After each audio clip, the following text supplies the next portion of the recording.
আল্লাহ রাব্বুল আলামিন কোরআনে হাকিমে আরো বলেছেন, ফাআমিনু বিল্লাহি ওয়া রাসূলিহিন নাবিয়্যিল উম্মিয়্যিল্লাযী ইউমিনু বিল্লাহি ওয়া মালাইকাতিহি ওয়াত্তাবিউহু লাআল্লাকুম তাহতাদুন। যার অর্থ হলো,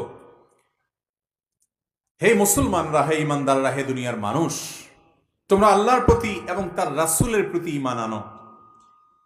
যিনি নবী, যিনি উম্মি, যিনি আল্লাহ এবং ফেরেশতাদের প্রতি ঈমান এনেছেন, শুধু তার প্রতি ঈমান আনবে, বিশ্বাস করবে, এখানেই ক্ষান্ত হয়নি আল্লাহ এটি বলে।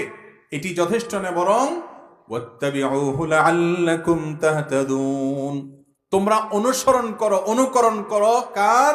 মুহাম্মদ সাল্লাল্লাহু আলাইহি সাল্লামের, তাহলে তোমরা সঠিক পথ পাবে।